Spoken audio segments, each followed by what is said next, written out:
Welcome to the Great Detectives of Old Time Radio. From Boise, Idaho, this is your host, Adam Graham. If you have a comment, email it to me, box13@greatdetectives.net. Today's program is brought to you by the support of our listeners, and I especially want to thank Mark and Daniel for their support. And I'll send access to the premium site as I do with all donations of $7 or more. And you can support the show at support.greatdetectives.net. Well, now it's time for the final part of the Meigs Palace matter. And then coming up later, we'll have an episode of Manhunt. So here now, though, is the Meigs Palace matter part 5. From Hollywood, it's time now for Johnny Dollar. Chief Walters, Barnesboro Police. You call me? Oh, yeah, Chief. I understand you're out at Sally Button's place on the edge of town. What can I do for you? Better get out here, Chief, fast. Oh? Yeah, to pick up a body.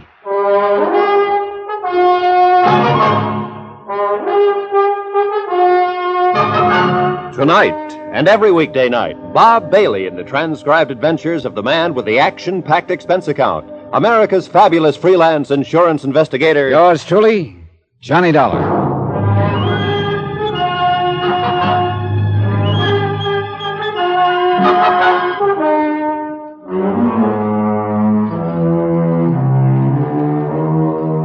From Special Investigator Johnny Dollar, location Cod Harbor, Massachusetts, to the Intercoastal Maritime and Life Insurance Company, Boston. Assignment, the Meigs Palace matter. Report and expense account continued. Whoever shot young Charlie Buttons there at his sister's home in Barnesboro had disappeared down the gravel road in a cloud of dust. Hence the call to the police. Chief Walters was in his late 30s and definitely on the ball. He made a quick call to the coroner, and then in his car we took off for Cod Harbor. We pretty much left him alone over there in Cod Harbor, Mr. Dollar, and so far they've always managed to keep the peace. This time... Yeah. Now listen, Chief, and I'll give it to you fast. Yes, do that. Meg McCarthy got some threats to burn her place down, notified the insurance company. They sent me out. Understandable. First night there, I spotted a prowler around the cafe, but before I could get to him, somebody slugged me from behind. You didn't know who? Not then, but the prowler turned out to be Tim Beasley, your deputy over there, I guess you'd call him. Sort of, self-appointed. Lazy lout. But didn't he know who slugged you? He said not. Was Meg herself there? She has a powerful right, Dollar. Yeah, I thought of that, too, but let me go on now. The next morning, I went out on the Lily Ann and got tossed overboard. And believe me, Chief, the propeller on one of those boats isn't much fun to tangle with. Yes, Dr. Champion told me he'd had to go over to fix you up. Yeah. Anyhow, I was sure that whoever was after me was a member of that crew. Had to be. I see.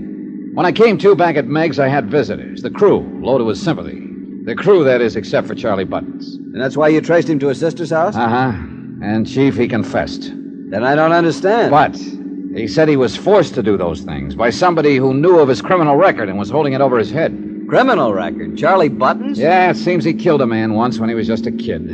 The point is, this other person threatened to expose Charlie unless Charlie did his bidding. So Charlie, not being very bright, didn't think he had a chance. You find out who this other person is? No. That's when somebody shoved a gun through the window and back of me, shot him, then took off in the proverbial cloud of dust.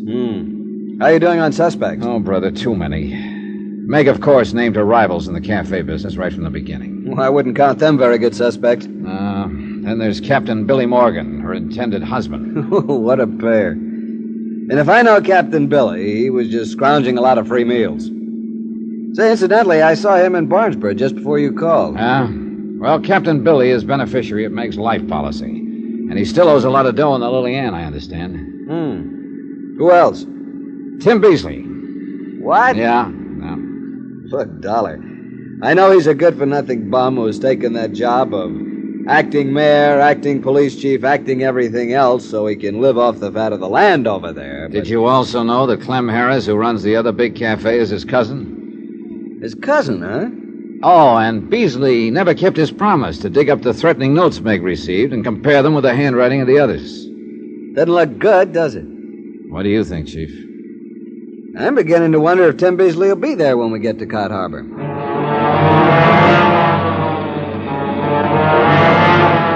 As it turned out, Tim Beasley was very much in evidence. So was the whole population of Cod Harbor. For as the lights of the little fishing village slowly hove into view, I saw another light down by the waterfront, a big reddish glow. And as we pulled in closer, we could see the long tongues of flame leaping upward that caused it. Yep, Meg's palace was on fire. Chief Walters stepped on it. We took the last few turns on two wheels. Hoses of all sorts and shapes and sizes connected to pumps aboard the nearby fishing boats were throwing powerful streams of water at Meg's palace, at the back where the fire had apparently started. But the flames continued to spread, even licking along the ground behind the building. That means arson, Johnny. Oil and gasoline spreading around back there. No doubt of it, Chief. Hey, how'd it start, Captain Billy? Who knows? But grab a hose and get to work. Get some hose off one of them boats. Montgomery, you crazy fool! Captain Billy Morgan was running the show, and every one of my prize suspects was in there working his head off. All of them taking orders from Captain Billy. And then I realized that Meg McCarthy was nowhere around, and I noticed something else. All the firefighting was directed toward the back of the building. The front, thanks to the wind, was untouched. But that's where Meg McCarthy's room was. Chief Walters! Hey, Johnny, where are you going? Come on, Chief, give me a hand. What? See that window up there? Well, I'm going to climb up on the front roof of the place. You'll burn to a crisp up there. Gotta take that chance, because I think I can blow this whole case wide open. Now, clench your hands so I can step on them and hoist me up. But even right here, the heat is Come too on, much. man, quick, come on. Okay, Johnny, but I think you're crazy. Here you are. Now, up. Here you go.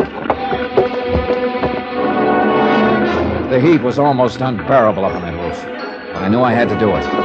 I crawled low along the shingles, hoping the rotten old roof would hold. A withering blast that felt like fire itself hit me full in the face as I broke the window of Meg's room. And there she lay, stretched out, unconscious on her bed.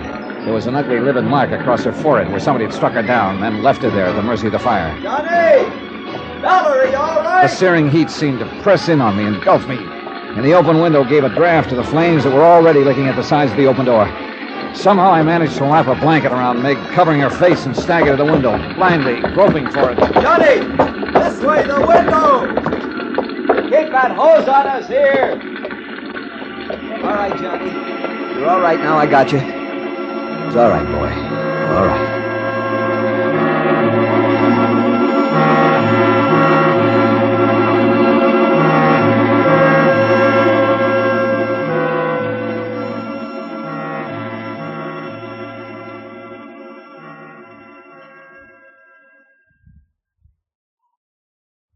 It's all right, Johnny boy.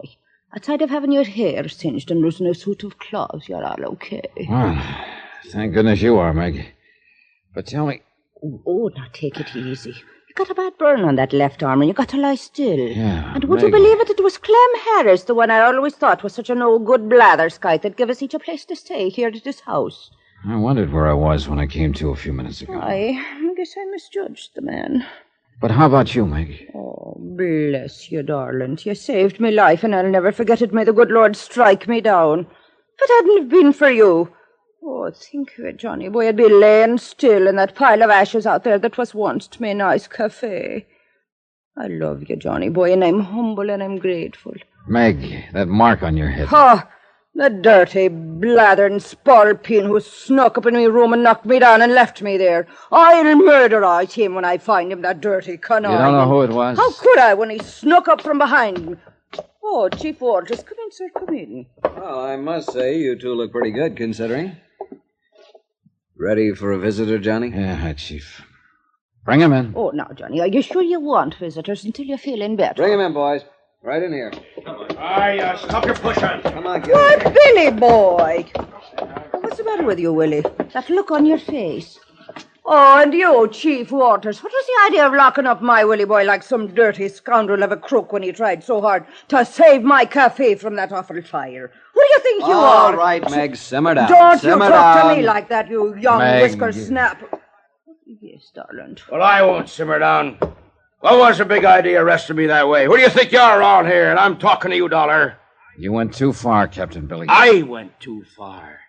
You're off your course. What are you talking about? Yes, Johnny boy, if you was responsible... Quiet, Meg. Yes, sir. I'm talking about arson, Captain Billy, and murder, and the motives behind them. What? Motives. They were all over the place by half a dozen people. But yours was the strongest. By far. You're off your head. The $25,000 insurance on Meg's life. That was the Why, big you... one. Let me at him. No, just a minute. You take your hands off Take it easy, of him. Meg, or I'll have to order you out. But listen to what he's saying is that Captain Quiet! Billy was... Quiet! Yeah, let me finish this, will you, Meg? Played lover boy to her, didn't you, Captain Billy? To make sure you'd be her You're beneficiary. crazy, you dirty... It looked like you right from the first, but I couldn't be sure until I compared the writing on the threatening letters with some of your handwriting I found. Oh, no. So that's the way you found out, you dirty underhanded... Yeah, Captain, that's right. Threatening letters. To make it look like somebody else was out to get her. Her competitors, for instance. And to leave the way clear for you. Willie boy. No, I didn't. I mean, I didn't mean to... Oh, no, Willie. Tell me it ain't true. Don't touch me. Oh. Why, Billy? Why'd you do it? I had to. I had to have the money or I'd lose my... What? You mean your boat was more to you? Go on, Billy, and quiet, Meg. Fishing. Fishing was my whole life. I had to save my boat. I had to get the money for it. How else could I ever... rotten Go! filthy Come on, bastard! no, I say you would. Let me in that car. I'll murder that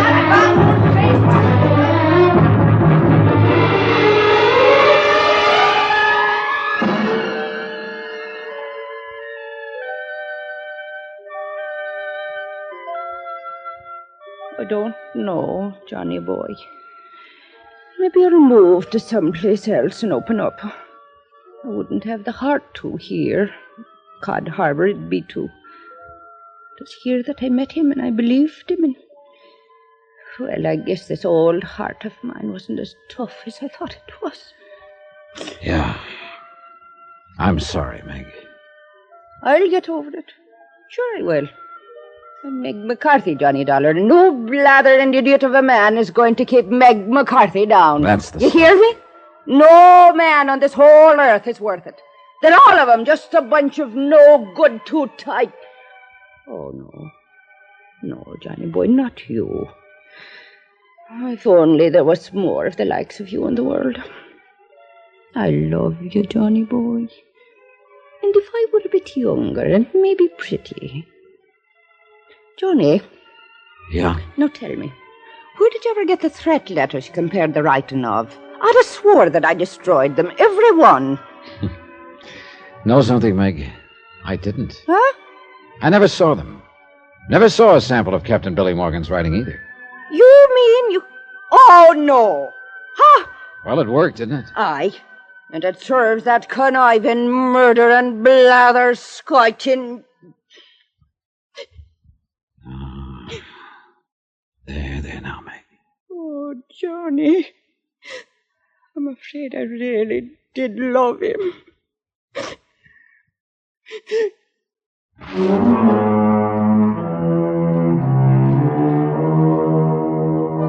Yeah, it had been a long shot, and thank goodness it had paid off. The courts will take care of Captain Billy. The insurance on her place, of course, will have to be paid to Meg McCarthy, but no life insurance, thank heaven. Oh, poor Meg. It'll be a long, long time before she'll fall for sweet talk again. Expense account totaled, including fare and incidentals, back to Hartford, $221.60. Yours truly, Johnny Dollar.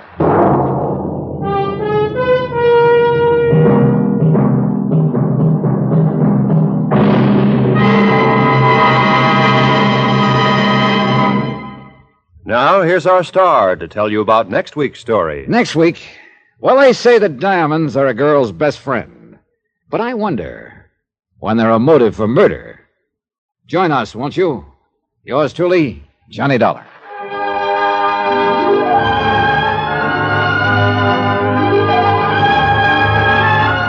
Yours truly, Johnny Dollar, starring Bob Bailey, is transcribed in Hollywood. It is produced and directed by Jack Johnstone, who also wrote this week's story. Heard in our cast were Virginia Gregg, Jack Crucian, Byron Kane, Forrest Lewis, Bert Holland, Stan Jones, Bob Bruce, Austin Green, and Harry Bartell. Musical supervision by Amerigo Marino and Carl Fortina. Be sure to join us on Monday night, same time and station, for another exciting story of yours truly, Johnny Dollar. Roy Rowan speaking.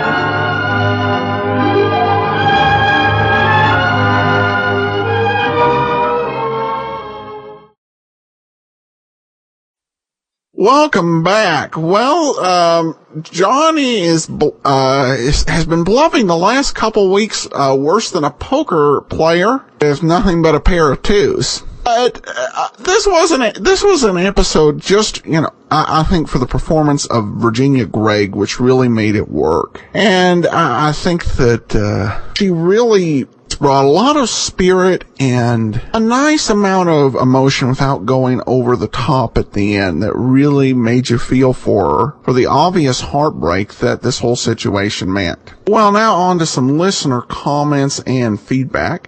This comes from Marshall, who I'm sorry I did not mention at the start of the show, also support the show, so thanks so much for the donation. But Marshall writes, thank you for all the great work you do on your podcast, including your commentary. I've been listening for about 3 years. Johnny Dollar is my favorite. The stories are usually very good and gripping, and for some reason the acting seems far better than on any other detective show I have heard. In fact, the only other old-time radio series that is even close to acting in Johnny Doll is Gunsmoke. Candy Matson was my second favorite show that you podcasted, but obviously was a different kind of show with a different level of acting. Yes, definitely different. I would comment before I get into his two questions. Probably one big similarity between Johnny Dollar and Gunsmoke at this point is the number of programs that radio actors could perform in had dropped greatly.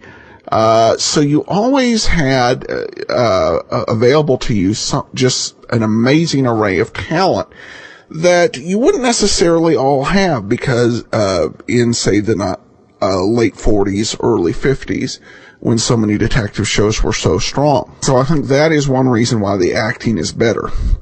I have two questions, he says, about Johnny Dollar. The announcer used to be Roy Rowan, I believe, but someone else took over recently. Do you have any idea what happened? It's taking a while to get used to the new person. Well, as we've heard this week, Roy Rowan is back, and it's probably a vacation coming as it did in the summertime. Roy Rowan does stay on for most of the rest of the serial era, but leaves pretty quickly once the show goes to weekly, from what I've read on Radio Gold Index. I've not listened too far ahead in terms of weekly programs. He also says, I've always found it interesting that almost nothing is ever said about how Johnny gets paid. Certainly each episode has to be centered on the expense account, but it seems odd that the fees he gets are never mentioned. There are two exceptions that I remember. In a recent episode, a person he was investigating mentioned Johnny could get a large fee, and a far earlier episode talked about him getting a percentage of the items he recovered. I can imagine that those would be normal ways for an investigator paid. Have the insurance company pay on an hourly basis, have the insurance company pay a flat fee, and have the insurance company pay a percentage of the monetary value of the items he recovers. Do you have any thoughts on what he said about the money he gets? Well, you're right. It has been kind of all over the board. I think that some of this may be because Johnny is a freelance insurance investigator. And so different companies may also have different policies about how they pay their investigators. Plus, there have been some cases where they felt that there's some additional difficulties or some reason they really need Johnny Dollar on this particular case, and they're willing to go beyond his usual fee. So I think that the fact that there are a variety of insurance cases he works, plus there was one, the very first episode we heard in the serial era, the McCormick matter. That one he was kind of going on a hunch, and then he got permission from the insurance company to submit an expense account. So that would be the reason, I would assume. Then we had a comment on Facebook. I've been a fan of old-time radio for 30 years. I love Bob Bailey's Johnny Dollar, but my favorite program is Richard Diamond. Oh, and I forgot Sherlock Holmes with only the duo of Basil Rathbone and Nigel Bruce on radio. They are the best. Well, we've done Rathbone and Bruce already, They were actually one of the first programs that we did. I think we got to them in December '09 and ran through their whole series. And of course, Richard Diamond is just a couple years away, and we did play a preview show a few weeks back. He also asked, is there any documentary on how they do a radio drama that we can see? I've always had an interest to see how they were done. Well, I'm not aware of a good example right off the top of my head. There is a radio program that I recommend if you're curious about how radio was made, and that's it's called Behind the Mic. It's available at archive.org, and it's just a great series taking a look at how the golden age of radio programs were made. So that would be my recommendation on that. And as I look here at my other comments, none of them are specifically Johnny Dollar related. So we will go ahead and take a listen to today's episode of Manhunt. This one is the magazine murder, and let's go ahead and take a listen. Manhunt. The clue of the magazine murder that led to Manhunt. No crime has been committed yet. No murder has been done yet. No manhunt has begun yet. I must have a sense of humor. I've got to nurse you and make you well so you can marry some other girl. Oh, we've gone all over this before, Mary. Things just didn't work out between you and me, that's all. That's all. That's everything, George. Couldn't we? No, Mary, we couldn't. Now, please wheel me over to the window. I can put my typewriter on the sill and work there. All right. That what you want? Yeah, thanks, Mary. Final installment on my murder mystery is overdue at Popular Magazine. It's got to be done today. I had to get to it, that is. I was thinking the same thing. Hmm? What does that mean? Nothing. You, want me to read you the last lines of the installment that's been published? Yes, will you please? Why not? The huge hospital was silent, except for the ominous sound of the approaching footsteps. Was it the murderer coming back to make sure of his work? All at once he knew who the killer was and knew that he himself was to be the next victim. He reached for the telephone and to be continued next month. Thanks, Mary. I'll take it from there. Give me the police hurry. This is an emergency. Hurry. The doorknob turns slowly, then... Fact and fiction have paired off in a deadly parallel. A writer of murder mysteries lies dead, shot by an unseen slayer. Who will take the role of the storybook detective? Who will start the manhunt?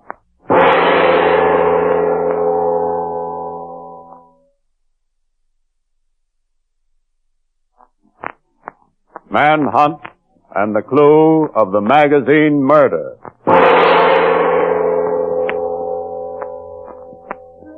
What's going to be with you and me this evening? Don't bother a busy man, Pat. Got to get this new fingerprint fluid to work. If it does, all we have to do is pour some of it on. Hey, Stevens, if you don't forget you're a police laboratory expert, why, I'll... Hey, Drew. Oh, nice busting in, Bill. Didn't you notice? The sign on the door says private. Private, he says. I don't believe in signs on doors. Yes, I can believe that. The one on your door says detective. Hey, Drew, what do you know about a guy named George Winston Kirk? A writer, I think. You think? He's the best. Kirk's the fellow who's writing that sensational murder serial in Popular Magazine. What about him? He isn't writing it anymore. He's dead. What? He was sitting in front of the window in his hospital room. He'd been sick. And he got an attack of lead poisoning from a bullet in his head. Anybody in the room? Yeah, his nurse. An ex-romance, by the way. And a gun. The nurse claims somebody outside the window fired the shot and threw the gun in the room. Ground floor room, huh? You gonna grab the nurse? Grab the nurse, he says. Sure, she did it. Why shouldn't I grab her? I want in on this case, Bill. I want in, he says. You get out. I'm going up to General Hospital and get that nurse. I'll bring the gun back to you for a fingerprint check. What am I supposed to do in the meantime? Hold your secretary's hand. The one she ought to be slugging you with. I punish him enough by just being around. I'm going with you, Bill. Do me a favor and try. I'm sick of having you under my feet when I'm on a murder case. Please try. So I'll have an excuse to conk you one. Physical superiority and mental deficiency are generally allied, Bill. Sure they are. And I'm plenty strong. Now stick here? Okay. But I hope Kirk wasn't killed in the mental delinquent ward at General Hospital. They'd never let you out. So long. Go on, Bill. Well, it looks like something exciting around here, finally. What about me? I'd rather have a murder. Oh. Say, Pat, are you reading the George Winston Kirk murder mystery in Popular Magazine? Sure, who isn't? Final installment is due in the next issue, isn't it? The murderer gets himself good and unmasked then. Uh-huh. See, I've got an idea. Give me that phone, will you, Pat? Sure. Thanks. Yes, sir? Operator, will you get me the editor of Popular Magazine, please? Yes, sir. I'll hold it. Say, Pat, you remember that in the Kirk story, one of the murderer's victims didn't die? Oh, sure, I remember. He got a look at the murderer, but he couldn't be questioned. I don't know, too shocked or something. Right. They took him to a hospital.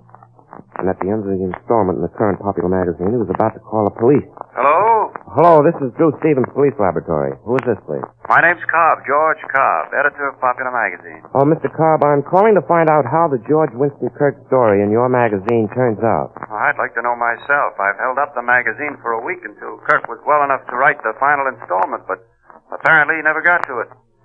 Sorry, I can't help you. Okay, thanks just the same. It's all right. I'm going down to the hospital now to see if Kirk left any notes lying around. I'll let you know if I find anything. Thanks. Goodbye. Draw a blank, please. Oh, it sounded that way, didn't it? Mm-hmm. Listen, Pat. Get this coincidence. The guy in Kirk's story is killed in a hospital is about to name a murderer. Then the author is killed in the hospital as he's about to write the story. Hold on, Drew. How do you know the fellow in Kirk's story was going to be killed? The chapter ends with just the doorknob turning. Oh, what else could it be, Pat?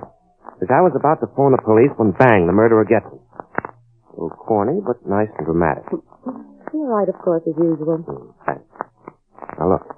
If there is some connection between the actual killing of Kirk and what happened in his story, we might have a lead. We've got a lead, the nurse. Oh, I doubt very much that she's guilty. No, we've got one of our cute cases, Pat. No kidding. All right. Well, what do we do about it? Well, you check all the unsolved crimes in the police record. Go back 15 years if you have to. See if any actual series of murders was anything like the one Kirk described in his story. Maybe Kirk was too close to the truth. Okay, Drew, I'll do it. Where'll I reach you? You come back here and I'll phone you. I'm going to the hospital to take care of Bill Morton's health. I just remembered that in Kirk's magazine story, one of the last people murdered was the detective sergeant investigating the case.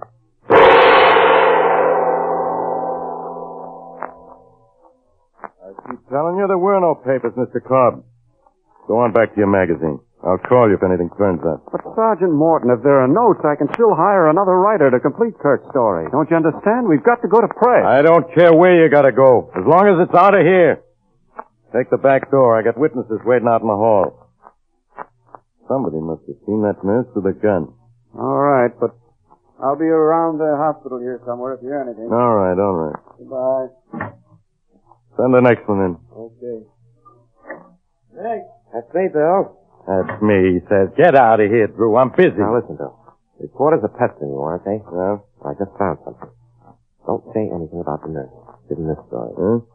Say that I found George Winston Kirk's notes on the final chapter of his mystery, that I'm in the room in which he was murdered, and that I'll be there all night working on him. You got that? Yeah, I got it. Where are the notes? We'll have them in the morning. But see to it that the papers get that story right away. You want the newspapers to print the fact that you found those notes on Kirk's final installment? Yes, I sure do, Bill. Now, as soon as Pat arrives here, I'm taking a chance on catching the murderer on what might be called the installment plan.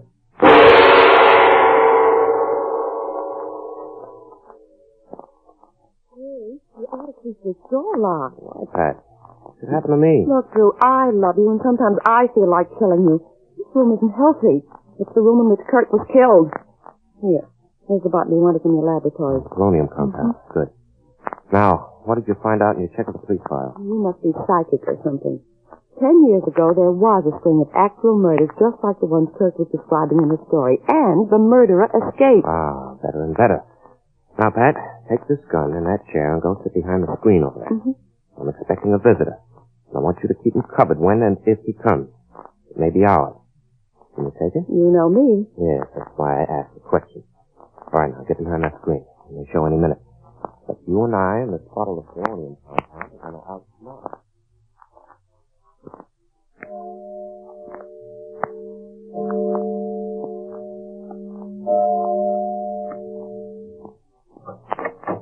Put your hands up, you. Easy with that gun, stranger. I'm a police officer. Never mind what you are. What are those papers in your hand? The notes on the final chapter in the Kirk murder mystery? Oh, yes, but we're standing pat on them. I said we're standing pat. Hand them over.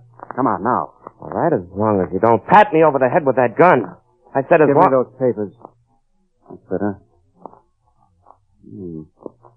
All this trouble for nothing. Nothing here. Now you want to stay healthy, don't move for 5 minutes after I leave here. Understand? Pat. Pat, wake up. The murderer of George Winston Kirk just paid us a visit while you were asleep. Oh, I couldn't help it, Drew. I was so tired, I know. You couldn't keep your eyes open. Well, keep them open now. Run out in the hall. All right. But who was the visitor you had? I don't know. He wore a mask. But I think we can find out. Come on. Turn out the car to light. But they're very dim now. Why turn them on? You do it, Pat. This is one thing. Okay. Yeah. Hey, look at the floor. It's full of footprints blowing in the dark. Quiet. Leave this way. Hey, what's going on here? Come here, Bill. Quick. Yeah? Yeah, what is it? Listen, Bill. Same guy who murdered a dozen people 10 years ago killed George Winston Kirk early today. Kirk had gone to the files, apparently for authentic police cases to write about, and he hit on one in which the murderer was never caught. What about all this? You see, when he read Kirk's story, he believed that Kirk knew his identity. And maybe he did. What he wanted to do was prevent the last installment of the mystery story from being written. So when the papers announced that Drew had the notes, which he wrote himself, by the way, the murderer had to get them. So he paid us a visit. See these footprints showing the floor? They were made by my visitor. See, I had sprinkled polonium compound on the floor. That's another name for radium S that luminous paint comes from. And he stepped in it. And left tracks on this card. Well, we're following the footsteps now. I'm with you. They lead to a door down this floor. Right. Quiet. This door. Stand back, Pat. There we go. Yeah. Okay. Open it. Okay, hold it. Wake up. Say, Drew, you're nuts about the whole thing. This isn't Kirk's murderer. It's his editor, George Cobb. That's Kirk's editor and his murderer, Bill. I'd bet on it. And the murderer of a lot of others, too. That's right, isn't it, Cobb? You'll never take me alive. I'll No, you don't. Oh, nice slugging, Bill. Hey, look at the bottom of his shoes. He's lying there on the floor. That's how Drew tracked him down. Boy, only a genius like that Drew Stevens could fix it so that a murderer could be seen, only when the lights are out.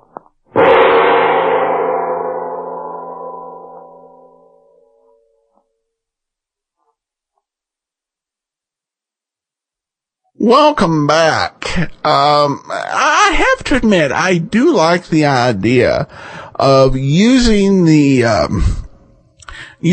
paint to do the footprints. It's kind of a twist on something we've heard on a couple of shows where kind of the fluorescent paint is used coming out of the back of a car. Now, whether it would work in this circumstance or be possible to work if you could get it dark enough in there, I am not certain, not a chemistry expert, but certainly welcome to interpretations. Bill just, wow.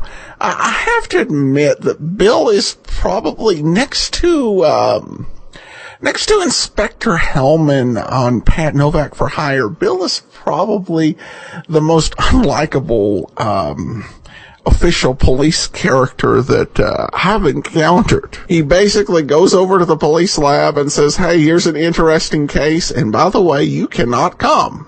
And then we do have a comment from Mark, who says, thanks for getting these shows out. Well, I'm definitely glad to do so. That'll do it for today. Join us back here tomorrow for Homicide O'Kane. And then Monday we will have another Johnny Dollar story. And Friday another episode of Manhunt next week. In the meantime, send your comments box 13 at greatdetectives.net. Follow us on Twitter, Radio Detectives, and become one of our friends on Facebook, facebook.com/Radio Detectives. From Boise, Idaho, this is your host, Adam Graham, signing off.